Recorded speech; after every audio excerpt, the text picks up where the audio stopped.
Bismillahirrahmanirrahim.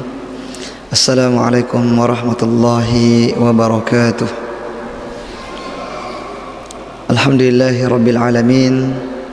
Wassalatu wassalamu ala asyrafil anbiya'i wal mursalin wa ala alihi wa ashabihi wa man tabi'ahum bi ihsanin ila yaumiddin, amma ba'd. Alhamdulillah, segala puji bagi Allah Subhanahu wa taala atas limpahan nikmat dan karunia-Nya kepada kita semua. Salam dan salawat kepada Nabi kita Muhammad sallallahu alaihi wasallam. Jamaah salat maghrib yang dirahmati oleh Allah Subhanahu wa taala, kita melanjutkan pembahasan kita dari kitab Ar-Rahiqul Makhtum, salah satu kitab yang terbaik yang berbicara tentang sirah nabawiyah. Baik, jamaah yang dirahmati oleh Allah Subhanahu wa taala, kemudian kita berpindah kepada beberapa satuan peperangan, satuan perang yang diutus oleh Nabi sallallahu alaihi wasallam setelah perang Mustalik, setelah Ghazwah Mustalik. Kita sebutkan satu saja, ya, sariyah atau satuan pasukan yang diutus oleh Nabi sallallahu alaihi wasallam setelah perang Al-Muraisi ini, yaitu Sariyah Kurz, ya, Sariyah Kurz bin Jabir Al-Fihri. Satuan perang ini diutus oleh Nabi sallallahu alaihi wasallam pada bulan Syawal tahun ke-6 Hijriyah. Nah, Rasulullah mengutus satuan perang di bawah komando Kurz bin Jabir untuk mengejar orang-orang Urainah. Ya, untuk mengejar orang-orang Urainah. Kenapa mereka dikejar? Ini disebutkan di dalam Sahih Bukhari dan Sahih Muslim. Mereka ini adalah orang-orang yang datang ke Madinah dan mereka menyatakan keislamannya kepada Nabi sallallahu alaihi wasallam. Mereka menyatakan keislamannya kepada Nabi sallallahu alaihi wasallam. Kemudian setelah mereka tinggal di Madinah beberapa hari, mereka pun jatuh sakit. Ya, karena suhu Madinah memang termasuk suhu yang ekstrim pada waktu itu, sehingga banyak pendatang yang tidak sanggup untuk beradaptasi dengan suhu Madinah, sehingga termasuk orang-orang Uraniyin ini atau orang-orang Urainah ini, mereka pun jatuh sakit. Kemudian Nabi SAW kasihan kepada mereka dan mereka disuruh untuk keluar dulu sedikit dari kota Madinah, dan Rasulullah mengutus satu orang untuk menjaga mereka, sekaligus lengkap dengan unta yang gemuk, yang punya air susu yang banyak. Jadi Rasulullah memfasilitasi mereka dengan unta-unta yang yang gemuk dan juga berisi susu yang sangat banyak, dan juga disertakan dengan pengembalanya. Jadi lengkap fasilitas yang disediakan oleh Nabi sallallahu alaihi wasallam, unta-untanya dan juga pengembalanya sekaligus, sampai mereka sembuh. Dan kata Nabi sallallahu alaihi wasallam kepada mereka, silahkan diminum susunya dan juga air kencing dari unta tersebut, karena memang kencing unta ini adalah obat, terkhusus untuk penyakit mereka ini, lebih khusus terhadap penyakit mereka ini, sehingga mereka pun mengamalkan apa yang disebutkan oleh Nabi sallallahu alaihi wasallam tersebut. Mereka minum susunya, minum juga air kencingnya, dan tidak selang berapa hari mereka pun sembuh. Mereka pun sembuh. Kemudian jamaah yang dirahmati oleh Allah Subhanahu wa taala, setelah mereka sembuh, mereka akhirnya menampakkan tujuan sebenarnya. Mereka datang ke Madinah. Mereka datang ke Madinah hanyalah untuk berbuat kerusakan. Setelah sembuh, dia pun membunuh pengembala unta ini, pengembala untanya Nabi sallallahu alaihi wasallam. Kemudian setelah dibunuh, dia congkel matanya. Ya, jadi saking sadisnya ya, bukan sekedar dia bunuh kemudian dia congkel matanya, kemudian kejahatan yang lain adalah dia bawa unta-unta tersebut lari. Jadi dia mencuri unta-unta yang telah disiapkan oleh Nabi SAW kepada mereka. Kemudian ketika kabar ini sampai kepada Nabi SAW, Rasulullah pun sangat murka kepada mereka. Ya, Rasulullah sangat murka kepada mereka dan memerintahkan beberapa orang sahabat yang dipimpin oleh Qurs bin Jabir, inilah yang disebut dengan Sariyah Qurs bin Jabir, untuk mengejar mereka. Ya, ada 20 orang sahabat Nabi SAW di bawah pimpinan Qurs bin Jabir untuk mengejar orang-orang Urainah ini. Kemudian ya ternyata mereka berhasil ya mendapatkan mengejar orang-orang Urainah ini. Ya, kemudian Nabi SAW memerintahkan kepada para sahabatnya untuk melakukan qisas terhadap orang-orang Urainah ini. Ya, jadi mereka dibunuh oleh Nabi SAW, namun sebelumnya juga dicongkel. Ya, dicongkel matanya. Ya, semuanya dicongkel matanya, diperintahkan oleh Nabi SAW. Kemudian dipotong tangannya. Kemudian setelah itu dibunuh. Kenapa begitu? Karena ya, yang pertama mereka memang sudah mencongkel mata pengembala unta ini. Kemudian mereka juga sudah mencuri ya unta-unta Nabi SAW. Kemudian mereka juga ya murtad.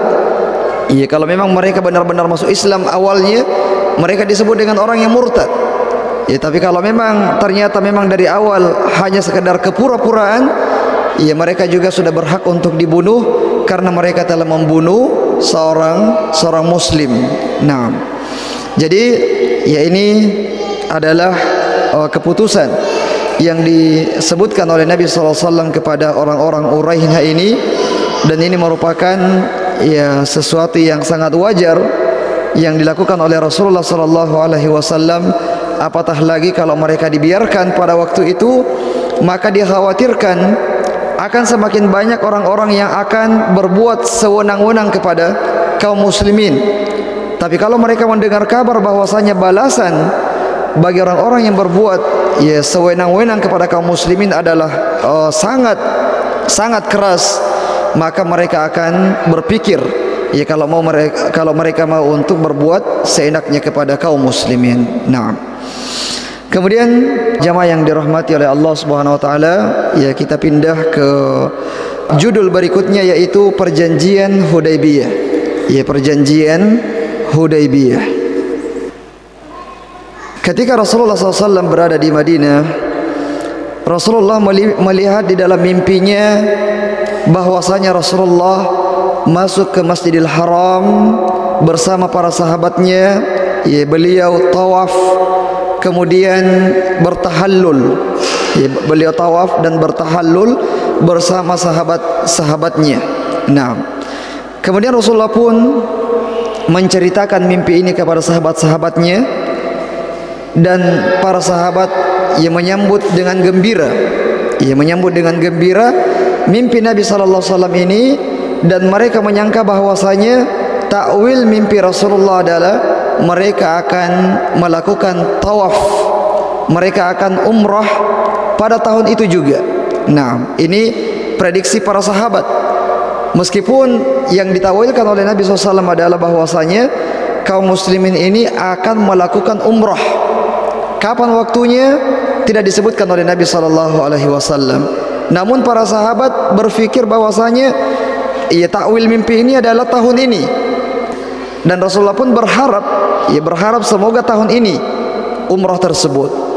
Akhirnya Nabi sallallahu alaihi wasallam ya pada bulan Dzulqa'dah tahun itu juga tahun ke-6 Hijriah, Rasulullah sallallahu alaihi wasallam menyeru kepada sahabat-sahabatnya untuk bersiap-siap melakukan umrah pada tahun itu. Akhirnya jumlah kaum muslimin yang siap untuk melakukan ibadah umrah pada tahun itu adalah berjumlah 1.500 orang. Nah, 1.500 orang. Mereka pun ya bergerak menuju ke Mekah. Namun tentu saja Rasulullah tetap mengambil langkah kehati-hatian. Rasulullah mengutus seorang mata-mata untuk melihat bagaimana reaksi daripada orang-orang Mekah ya ketika mendengarkan kabar bahwasanya Rasulullah dengan jumlah 1.500 orang ke Mekah untuk melakukan ibadah umrah. Kemudian mata-mata ini ia melihat kondisi-kondisi di Mekah, mendengarkan kabar-kabar tentang penduduk Mekah, dan ternyata orang-orang Mekah ini tidak akan mengizinkan Nabi SAW untuk masuk ke dalam kota Mekah untuk melakukan ibadah umrah. Namun ya Rasulullah tetap melanjutkan perjalanannya ya dengan penuh kehati-hatian. Naam. Kemudian ya setelah Rasulullah SAW ya tiba di sebuah tempat yang bernama Usfan, ya belum masuk ke Mekah tapi sudah hampir masuk ke Mekah, beliau singgah untuk beristirahat di tempat tersebut. Nah, beliau singgah istirahat di tempat tersebut.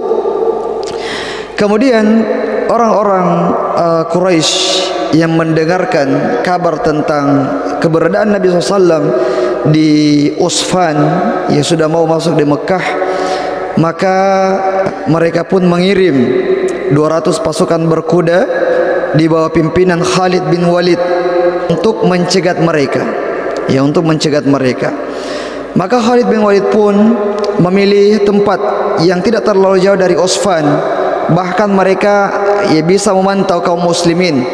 Ya, bahkan kedua pasukan ini bisa saling melihat dari kejauhan.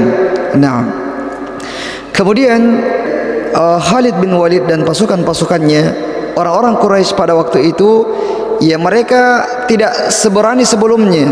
Ya, mereka tidak seberani sebelumnya.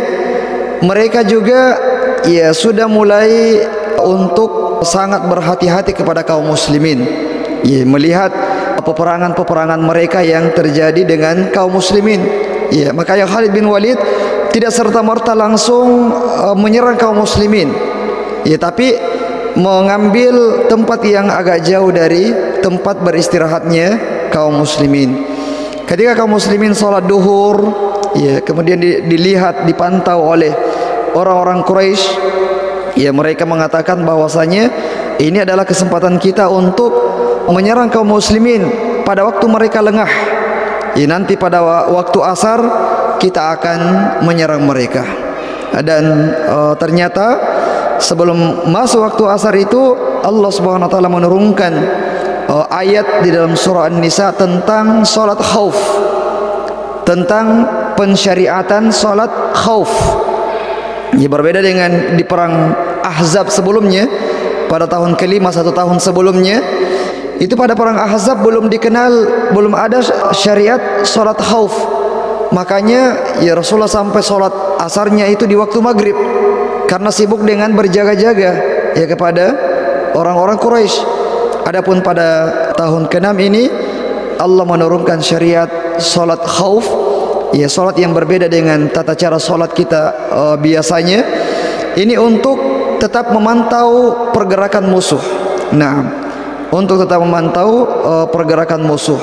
Maka akhirnya pasukan Khalid bin Walid ya tidak bisa untuk melakukan apa yang mereka sudah niatkan, bahwasanya mereka akan menyerang kaum muslimin pada saat mereka sedang lengah, yaitu pada saat mereka sedang salat. Nah, kemudian Nabi SAW pun berusaha untuk menghindari kontak fisik dengan pasukan Khalid bin Walid, dan Rasulullah bermanuver yang mencari jalan yang lain yang lebih aman ya ketimbang harus melewati jalan yang sudah dihadang oleh Khalid bin Walid. Nah, kemudian ketika Rasulullah SAW sampai di Hudaybiyah, ya di Hudaybiyah, Rasulullah istirahat di sana, dan di situ ada kolam yang berisi air yang sedikit, tidak cukup untuk jumlah pasukan semuanya. Ya mereka pun meminum air tersebut sampai kemudian habis airnya, dan masih banyak sahabat-sahabat yang belum minum. Kemudian Nabi SAW menyuruh untuk menancapkan anak panah di kolam tersebut.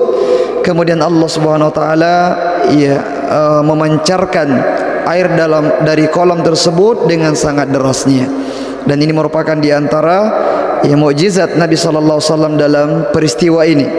Rasulullah menyuruh sahabat untuk menancapkan satu anak panah di kolam tersebut, dan dengan izin Allah Subhanahu wa taala Allah mengeluarkan air yang sangat deras dari tempat tersebut yang cukup untuk diminum oleh sahabat-sahabat yang jumlahnya 1.500 orang.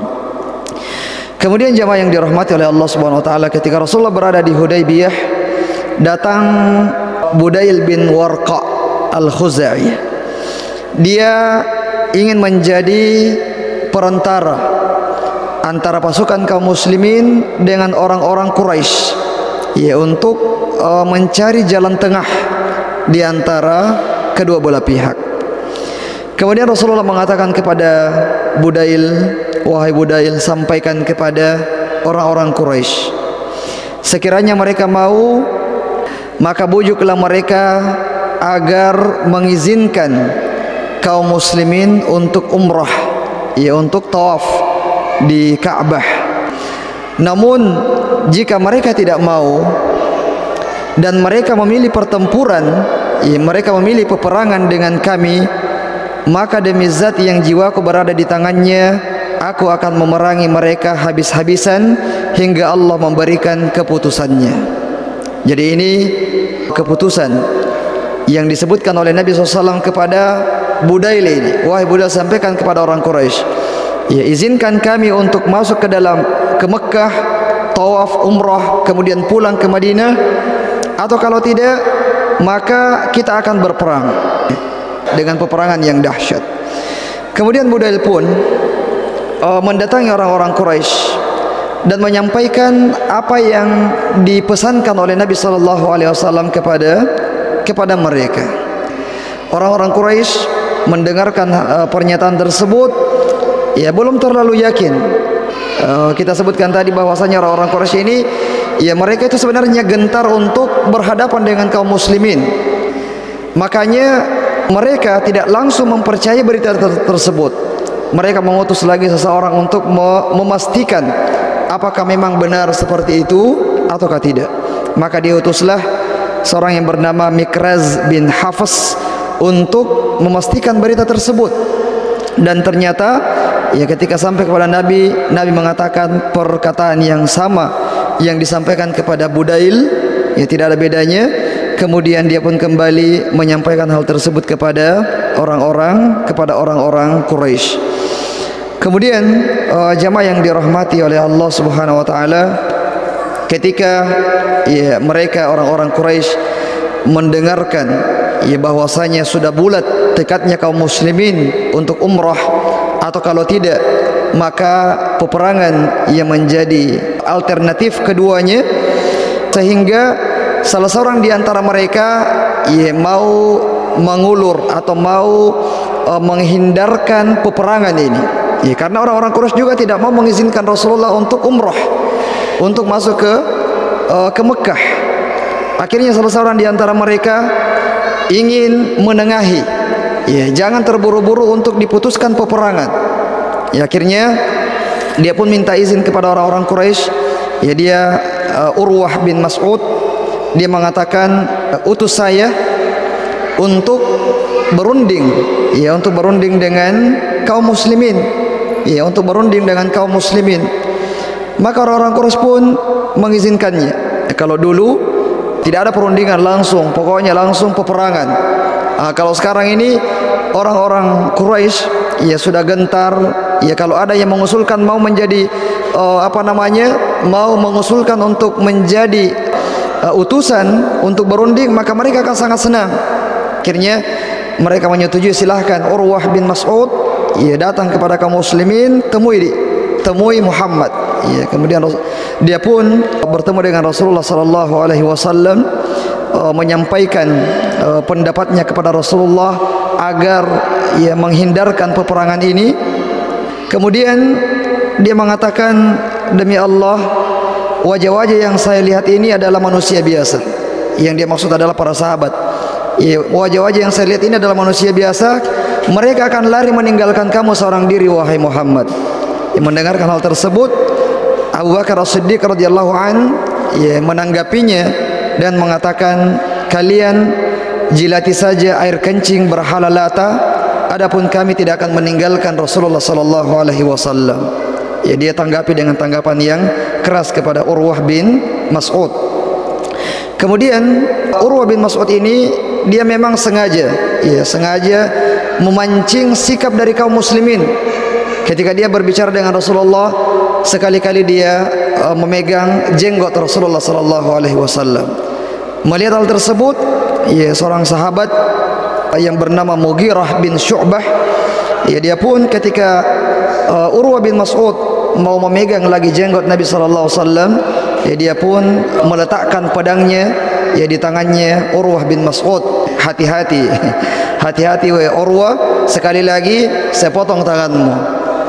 Jadi kemudian Urwah pun kembali ke orang-orang Quraisy, menyampaikan kepada orang-orang Quraisy, wahai orang-orang Quraisy, sesungguhnya demi Allah, saya sudah pernah bertemu dengan Raja Kaisar, Kaisar Romawi.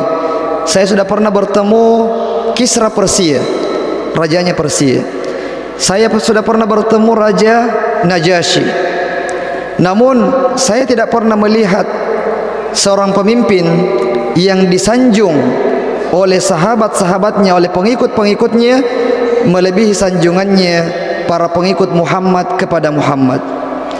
Demi Allah, kalau dia meludah, tidaklah dia meludah, melainkan ludahnya itu ditangkap oleh sahabat-sahabatnya, kemudian diusapkan di wajahnya, di kulitnya. Karena anggota tubuh Nabi SAW itu adalah berkah. Termasuk air liur Rasulullah itu berkah. Sehingga ketika Rasulullah meludah, itu para sahabat akan mengambil ludah Rasulullah dan mengusapkannya ke kulitnya. Dan juga demi Allah, kata Urwah ini, tidaklah dia berwudu kecuali sisa wudunya itu akan diperebutkan oleh para sahabatnya untuk diambil berkahnya. Dan juga tidaklah dia berbicara kecuali semua orang akan mendengarkannya. Semua orang akan diam mendengarkan dengan baik apa yang diucapkan oleh Muhammad. Maka Urwah bin Mas'ud mengatakan, tawaran saya kepada kalian adalah izinkan Muhammad dan kaum muslimin untuk masuk ke Mekah. Karena kalau kalian berperang dengan kaum muslimin, kalian tidak akan menang. Kalian tidak akan menang melawan mereka. Karena kesolidan mereka, karena kecintaan mereka kepada nabinya yang luar biasa. Maka nasihat Urwah kepada orang-orang Quraisy, izinkan saja Muhammad dan sahabat-sahabatnya untuk masuk melakukan ibadah umrah. Nah, kemudian jamaah yang dirahmati oleh Allah Subhanahu wa taala, orang-orang Quraisy belum bisa memutuskan untuk mengizinkan Muhammad untuk melakukan ibadah umrah. Karena ini merupakan beban mental bagi mereka kalau mengizinkan Muhammad dan kaum muslimin untuk tawaf sementara mereka melihat. Sementara sebelum ini sering terjadi peperangan di antara mereka satu sama lain. Mereka mau melawan, mereka juga pasti akan kalah. Jadi mereka mendiamkan masalah ini dulu, tidak memberikan keputusan kepada kaum muslimin. Adapun para pemuda dari orang-orang Quraisy, anak-anak mudanya yang punya semangat yang sangat tinggi, yang sangat besar, mereka tidak ridho kalau mau berdamai dengan kaum muslimin. Maka mereka pun ingin mengacaukan hal tersebut supaya terjadi peperangan antara kaum muslimin dengan orang-orang Quraisy. Mereka pun ingin mengendap-endap ke perkemahan kaum muslimin di malam hari untuk membuat kekacauan di sana, supaya kaum muslimin menganggap bahwasanya orang-orang Quraisy ini memilih untuk berperang. Nah, dan kebiasaan Nabi sallallahu alaihi wasallam adalah pada peperangan-peperangan yang beliau lakukan di malam hari itu selalu ada beberapa orang yang diperintahkan untuk berjaga-jaga. Dan yang diperintahkan untuk berjaga-jaga pada waktu itu adalah Muhammad bin Maslamah, ia komandannya. Kemudian banyak sahabat-sahabat yang lain yang menemani Muhammad bin Maslamah. Dan Muhammad bin Maslamah ini berhasil menangkap para penyusup-penyusup ini sebelum mereka melakukan aksinya, sebelum mereka melakukan kekacauan di tubuh kaum muslimin. Ya, maka akhirnya tidak terjadi apa yang mereka inginkan tersebut. Berkenan dengan ini Allah Subhanahu wa taala berfirman di dalam surah Al-Fat, wa huwa alladhi kaffa aydiyahum ankum wa aydiyakum anhum bi batni makkah min ba'di an adfarakum alaihim wa kana Allah bima ta'maluna basira. Dan dialah Allah yang mencegah tangan mereka, tangan orang-orang Quraisy, dari membinasakan kalian, dan mencegah tangan kalian dari membinasakan mereka di kota Mekkah setelah Allah memenangkan kalian di atas mereka. Ini berkenan dengan tidak terjadinya pertumpahan darah ini. Nah, kemudian jemaah yang dirahmati oleh Allah Subhanahu wa taala, karena tidak ada keputusan yang pasti dari orang-orang Quraisy, maka Rasulullah SAW pun mengutus sahabatnya Uthman bin Affan untuk langsung berdiskusi dengan orang-orang Quraisy. Apa keputusan terakhirnya? Nah, apa keputusan terakhir dari orang-orang Quraisy? Nah, kemudian Uthman bin Affan pun datang masuk ke kota Mekkah untuk berunding dengan orang-orang Quraisy. Terjadi perundingan di antara mereka, dan orang-orang Quraisy ini ingin menahan Uthman bin Affan lebih lama lagi. Pokoknya dialihkan bagaimana dia supaya tidak segera kembali ke kaum muslimin. Kemudian akhirnya tersebar kabar di tengah kaum muslimin bahwasanya Uthman bin Affan sudah terbunuh. Ya, tersiar kabar di kaum muslimin bahwasanya orang-orang Quraisy telah membunuh Uthman bin Affan radhiyallahu taala an. Akhirnya ya Rasulullah sallallahu alaihi wasallam pun murka dengan hal tersebut dan memanggil para sahabatnya dan mengatakan, kita tidak akan beranjak kembali ke Madinah sebelum menyelesaikan urusan ini dengan mereka. Rasulullah pun meminta kepada para sahabat untuk berbaiat supaya tidak ada seorang pun yang melarikan diri dari peperangan yang akan terjadi antara kaum muslimin dengan orang-orang Quraisy. Bahkan sebagian dari mereka mengikrarkan bahwasanya berbaiat sampai mati. Ya, sebagian dari kaum muslimin ini bukan cuma sekadar berbaiat tidak lari dari peperangan, tapi bahkan berbaiat akan berperang sampai mati. Nah, kemudian ya Rasulullah pun mengambil baiat kaum muslimin ini di bawah sebuah pohon. Ya, di bawah sebuah pohon. Kemudian satu persatu para sahabat menyalami Rasulullah baiatnya dengan salaman. Ia menyalami Rasulullah sebagai bentuk baiat kepada Rasulullah bahwasanya mereka tidak akan lari dalam peperangan yang akan terjadi dengan orang-orang Quraisy. Kemudian jamaah yang dirahmati oleh Allah Subhanahu wa taala, baiat ini juga diabadikan oleh Allah di dalam surah Al-Fat. Allah mengatakan, laqad radiyallahu 'anil mu'minin idh yubayyi'unaka tahta asy-syajarah fa'alima ma fi qulubihim fa'anzala as-sakinata 'alaihim wa athabahum fathan qariba. Sungguh Allah sudah ridha kepada orang-orang beriman ketika mereka berbaiat kepadamu di bawah sebuah pohon, dan Allah mengetahui apa isi hati mereka, maka Allah pun menurunkan ketenangan terhadap mereka. Ini tentang baiatur ridwan. Jadi baiat ini disebut dengan baiatur ridwan, baiatur ridwan. Baiat yang terjadi di Hudaybiyah, di Hudaybiyah, baiat berkaitan dengan kematian, yang terdengar kematian Uthman bin Affan radhiyallahu an. Tidak lama setelah baiat tersebut, kemudian datanglah Uthman bin Affan radhiyallahu taala an. Kenapa? Karena orang-orang Quraisy sudah mendengarkan. Ternyata gara-gara kita menahan Uthman bin Affan lebih lama, akhirnya kaum muslimin ini sudah terbakar semangatnya. Akhirnya mereka dengan buru-buru segera untuk mengizinkan Utsman untuk pulang, pulang ke kaum muslimin. Ini menunjukkan bahwasanya mereka sebenarnya ini sudah sangat takut, sangat gentar untuk menghadapi kaum muslimin. Kemudian setelah itu akhirnya suasana menjadi reda kembali. Suasana menjadi reda kembali. Kemudian orang-orang Quraisy mengutus salah seorang pembesar mereka untuk perundingan terakhir. Untuk perundingan terakhir. Pokoknya ini perundingan terakhir. Dan yang diutus bukan sembarang orang, tapi salah satu pembesar dari orang-orang Quraisy yang bernama Suhail bin Amru. Suhail bin Amru. Suhail bin Amru ini adalah orang yang memang menjadi juru bicaranya orang-orang Quraisy kalau ada perundingan-perundingan. Karena dia dikenal dengan ide-idenya, dengan ketajaman pikirannya, dengan kata-katanya yang luar biasa, dia yang diutus. Nah, di sini juga dia yang diutus oleh orang-orang Quraisy. Nah, ketika Rasulullah melihat Suhail bin Amru mendekati perkemahan kaum muslimin, Rasulullah mengatakan, ja'akum Suhail liyusahhil amrakum. Suhail itu bahasa Arab artinya mudah.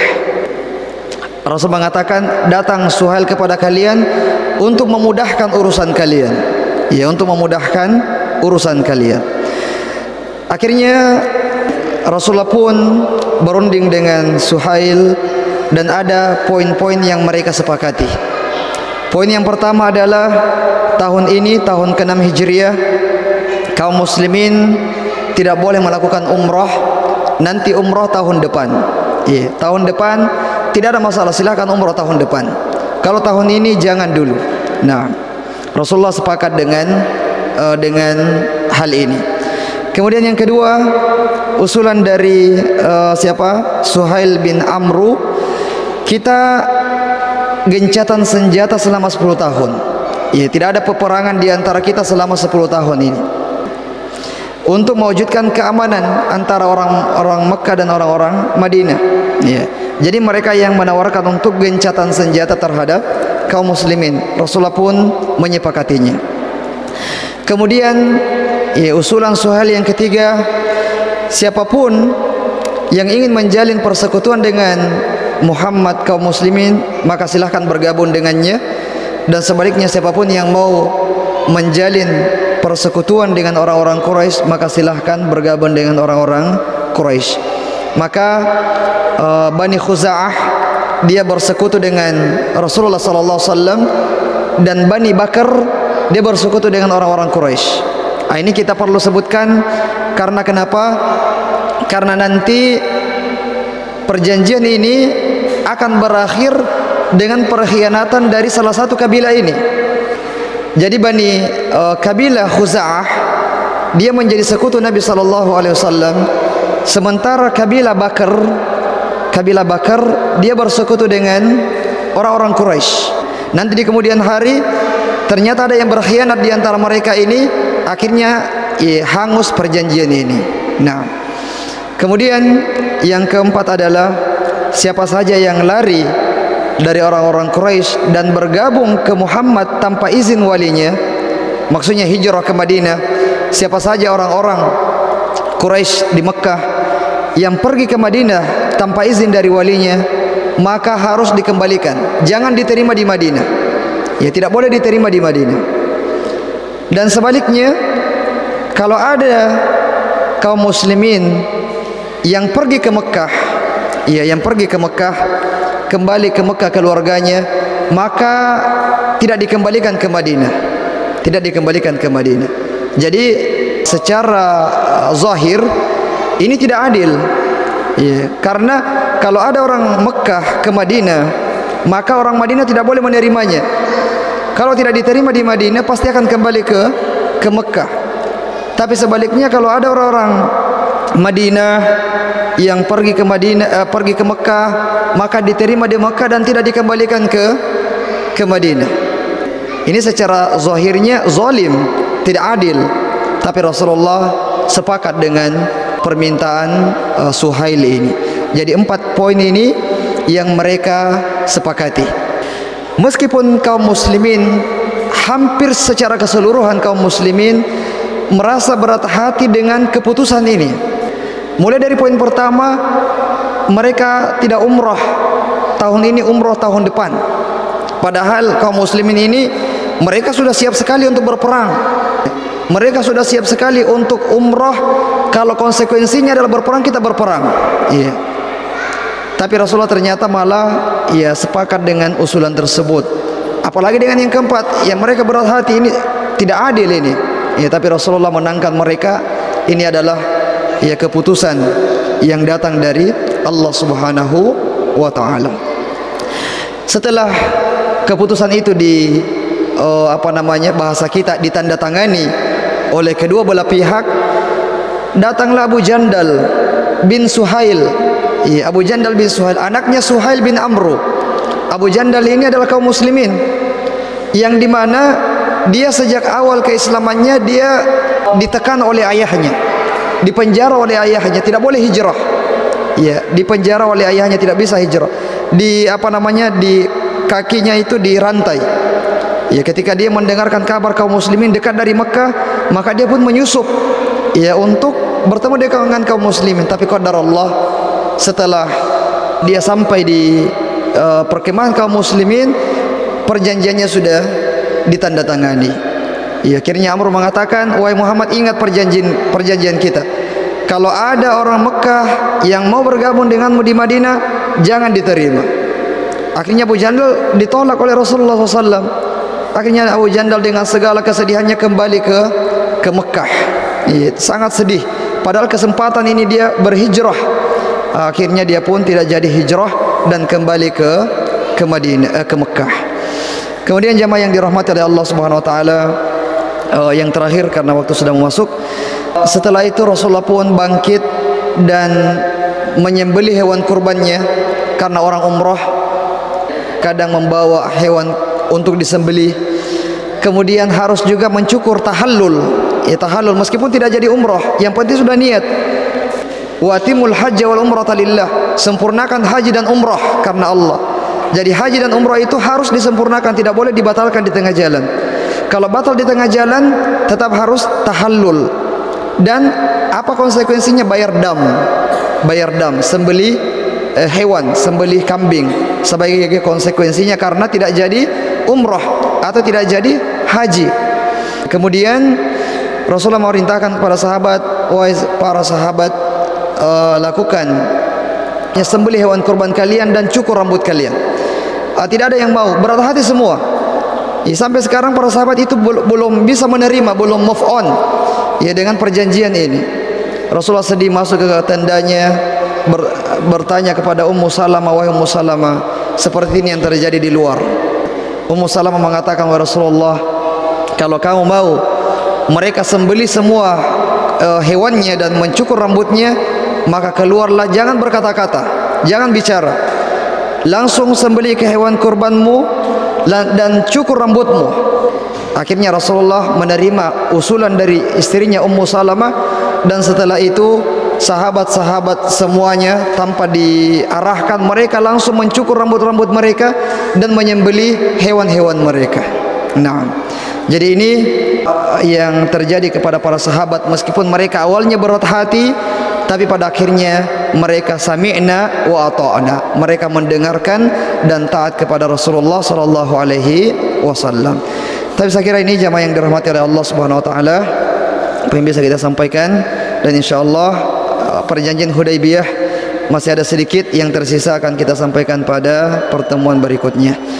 Tapi karena waktu sudah masuk, kita cukupkan dengan doa kafaratul majlis. Subhanakallahumma bihamdik, asyhadu an la ilaha illa anta astaghfiruka wa atubu ilaik. Wa akhir da'wana alhamdulillahi rabbil alamin. Wassalamualaikum warahmatullahi wabarakatuh.